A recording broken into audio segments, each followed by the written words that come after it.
तो मध्य प्रदेश के बाद अब राजस्थान में चुनावी सरगर्मियां धीरे धीरे बढ़ने लगी हैं। आज़ाद समाज पार्टी और हनुमान बेनीवाल की पार्टी आरएलपी ने कल गठबंधन की घोषणा कर दी। देर रात ये घोषणा हुई थी और इस पे बात करेंगे कि इससे किसका नफ़ा नुकसान होगा और इन दोनों ही पार्टियों को इसका कितना लाभ हो सकता है। लेकिन बीएसपी ने भी एक और सूची जारी कर दी है। कई दिनों से मैं आपको बता रहा था कि बीएसपी राजस्थान प्रदेश की जो सूचियां हैं वो उसकी प्रतीक्षा है, क्योंकि बड़ी सूचियां वहां से नहीं आई हैं अभी तक। कुछ प्रत्याशियों की सूचियां लगातार आ रही थी, लेकिन बसपा ने इस बार 20 प्रत्याशी इस बार घोषित कर दिए हैं। और ये कौन कौन से प्रत्याशी हैं इनके नाम मैं आपको बताता हूं, लेकिन चर्चा करेंगे आरएलपी और आज़ाद समाज पार्टी गठबंधन की और बीएसपी पर इसका क्या प्रभाव दुष्प्रभाव पड़ेगा, और इस सब पे चर्चा करेंगे। ज़रा 5-7 मिनट का समय निकाल लीजिए। और ये जो सूची है इसमें 20 नाम है। विधानसभा है मुंडावर से पृथ्वीराज का नाम आया है। मुंडावर जो है वो अलवर की विधानसभा है। गोगुंदा से दलपत गरासिया, झाड़ौल से निम्बाराम भील, सलूम्बर विधानसभा से कन्हैया लाल मीना, उदयपुर ग्रामीण विधानसभा से खेमराज कटारा, भीम विधानसभा से हुक्माराम, नाथद्वारा विधानसभा से बसपा ने टिकट दिया है बाबूलाल साल्वी को, और कुंभलगढ़ से बसपा ने श्री नारायण लाल को चुनाव मैदान में उतारा है। प्रतापगढ़ से कमल मीना, आसपुर से दिलीप मीना, 84 विधानसभा से विजयपाल रोत, घाटौल विधानसभा से बापूलाल मणावा, गढ़ी से सूर्यलाल खाट, कुशलगढ़ विधानसभा से बसपा ने चुनाव मैदान में उतारा है हरेंद्र निमावा को, मारवाड़ जंक्शन से गजराज कंवर को, भादरा विधानसभा, भादरा महत्वपूर्ण है, रामनाथ शर्मा हरियाणा से लगा हुआ इलाका है और भादरा से रामनाथ शर्मा मैदान में है, लाडनू से नियाज मोहम्मद, पोखरन विधानसभा, पोखरन आप जानते हैं तुलसा राम और श्री तुलसा राम जी हैं, और ध्योद विधानसभा से कालू राम मेहरड़ा और तारानगर से छोटू राम। तो ये बसपा के 20 प्रत्याशी हैं और बसपा अपने जो प्रत्याशियों की सूची है जल्दी जल्दी जारी कर रही है, क्योंकि 30 तारीख से वहाँ नामांकन की प्रक्रिया शुरू हो जाएगी। 30 तारीख को ही मैं जयपुर पहुंचने के प्रयास में हूं। मैं 31 की जगह 30 को जा रहा हूं, ताकि वहां की ज़मीनी गतिविधियां आप तक पहुंचा सकूं। और आप में से बहुत लोग हमको सहयोग कर रहे हैं। आप अगर सहयोग करना चाहते हैं तो नीचे हमारा जो नंबर है स्क्रीन पे मैंने दिखा दिया है, आप कर सकते हैं। लेकिन सवाल ये है कि अब वहाँ क्या खिचड़ी पकेगी। भाजपा कांग्रेस जो है उसकी आपसी लड़ाई है।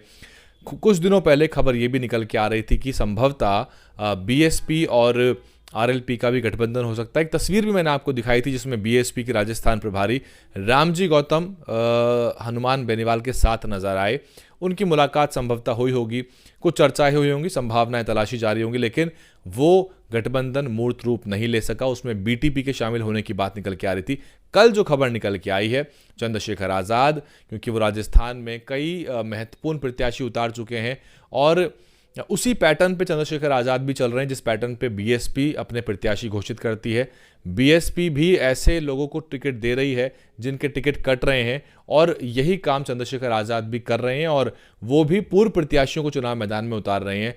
कुछ सीटों पर तो उनके जो प्रत्याशी हैं वो यकीनन कुछ ना कुछ तो ज़रूर करके मानेंगे, क्योंकि वहाँ उनके पास वोट रहा है। मसलन नगर की विधानसभा की बात करें तो वहाँ नेम सिंह जो है ज़रूर किसी का खेल बिगाड़ेंगे या अपना बनाएंगे, कुछ तो वहाँ घटित होने वाला है। और चंद्रशेखर आज़ाद आश्वस्त हैं। इस बार उनको लग रहा है कि वो अपना खाता चुनाव मैदान में इस बार खोल पाएंगे। देखिए, राजनीति में सबको चुनाव लड़ने की आज़ादी है, और गठबंधन यदि आरएलपी बसपा और बीटीपी का हो गया होता तो इस गठबंधन की संभावना खत्म हो जाती। पर क्योंकि वो गठबंधन नहीं हो पाया तो चंद्रशेखर आज़ाद को साथ लिया है आरएलपी ने।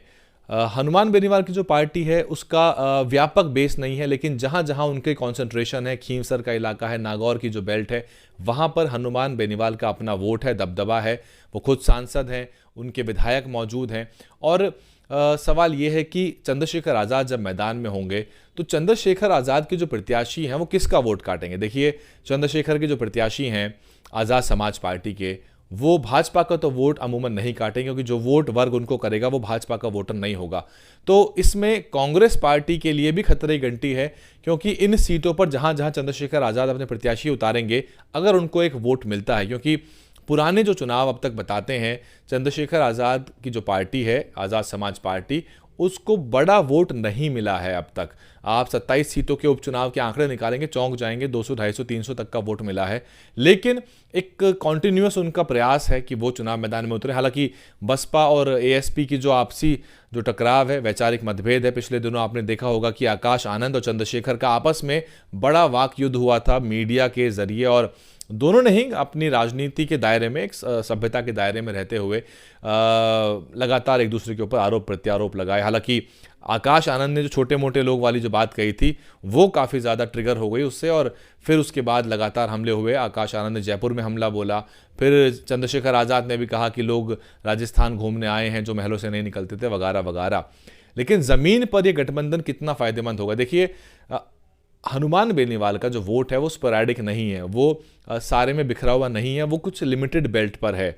और जिस संभाग में, यानी पूर्वी संभाग में, जहां चंद्रशेखर आज़ाद की पार्टी को वोट मिल सकता है, जहां वो मजबूत प्रत्याशी उतार रहे हैं, वहां पर हनुमान बेनीवाल का कितना दबदबा है देखना पड़ेगा। क्योंकि मैं जो आंकड़े देख रहा हूं, मुझे वहां आरएलपी के प्रत्याशी नहीं पाए हैं। मैं भरतपुर के, अलवर के, करौली के, धौलपुर के आंकड़े लगातार देखता रहता हूं और आपको भी दिखा दूंगा मैं लगातार ये आंकड़े जो हैं, लेकिन वहां मुझे हनुमान बेनीवाल के पास वोट नहीं मिला है। तो दोनों का जो वोट है वो एक सांकेतिक रूप से एक दूसरे को मजबूती देने के लिए है कि जो दलितों का वोट है वो हनुमान बेनीवाल के पास जाए, या वाइस वर्सा। लेकिन मैं नहीं मान सकता कि वोट बड़ा ट्रांसफ़र होगा, क्योंकि आज़ाद समाज पार्टी के पास कितना वोट है ये तो अभी पता ही नहीं है, क्योंकि वो अमूमन इन सीटों पर पहली बार चुनाव लड़ रहे हैं। तो इसलिए ये जो गठबंधन है, बड़े इससे कयास लगाए जा रहे हैं कि बहुत कुछ हो सकता है। लेकिन चंद्रशेखर आज़ाद जो इंडिविजुअली अपना एफर्ट कर रहे हैं, वो जो है कहीं ना कहीं कांग्रेस और बसपा के लिए भी चिंता का सबब बन सकता है। कई सीटों पर उनको ऐसे प्रत्याशी मिल रहे हैं, मसलन बानसूर से जो प्रत्याशी उनको मिला है उस पर बीएसपी आरोप लगा रही है कि वो आरक्षण विरोधी है, लेकिन वो एक मजबूत कैंडिडेट है क्योंकि वो एक राजनीतिक परिवार से है। राजेश पायलट के समय से जो चुनाव मैदान में वो लोग उतरे हुए थे, और इस तरह के प्रत्याशी चंद्रशेखर आज़ाद को इस बार मिल रहे हैं। तो बीएसपी का जो ये इलाका है, जो पूर्वी संभाग है, यहाँ कई सीटों पर आपको त्रिकोणीय चौकोनीय मुकाबला देखने को मिलेगा। और जीतेगा हारेगा कौन ये तो नहीं कहा जा सकता, लेकिन मार्जिन जो है हार जीत का वो थिन रहेगा। और बसपा की जो विनिंग सीटें थी, जो 6 सीट जहां बसपा जीत के आई थी, वहां भी बहुत पेचीदे मुकाबले रहने वाले हैं, और सभी पार्टियों को एड़ी चोटी का जोर लगाना पड़ेगा। पर इस सब आपसी खींचातान में जो नॉन बीजेपी वोट है उसमें बहुत सारे धड़े नजर आ रहे हैं कई जगह पे। तो ऐसे में इसका लाभ सीधे तौर पे भाजपा को ना मिल जाए, ये सबसे बड़ी चिंता इन पार्टियों की होनी चाहिए। ये थी मेरी रिपोर्ट फिलहाल की, दोबारा हाजिर होऊंगा। मध्य प्रदेश की भी और रिपोर्ट आपको देनी है, वहां 12 सूची तक बसपा ने जारी कर दी हैं, और वहां प्रियंका गांधी के भी दौरे शुरू होने वाले हैं। 28 तारीख को प्रियंका गांधी पहुंच रही हैं। तो राजनीति अब गरमाएगी मध्य प्रदेश में और उसके बाद राजस्थान में। बने रहिए, दोबारा अपडेट लेकर आएंगे। आप देख रहे थे डी हिंदी। कमेंट करिए इस पर आपको क्या सोचते हैं, कौन जीतेगा कौन हारेगा, इस गठबंधन का आरएलपी एएसपी से किसको कितना फायदा, किसको कितना नुकसान होगा। आप क्या सोचते हैं जमीन से बताइए। आप किसी पार्टी के समर्थक को अपना खुलकर कमेंट में अपनी राय लिखिए। बने रहिए। DNN हिंदी को सब्सक्राइब करने के लिए दबाएं लाल रंग का सब्सक्राइब बटन और घंटी का बटन दबाकर ऑल नोटिफिकेशन पर क्लिक करें। चैनल को जिंदा रखने के लिए नीले रंग का ज्वाइन बटन दबाकर चैनल को आर्थिक सहयोग करें।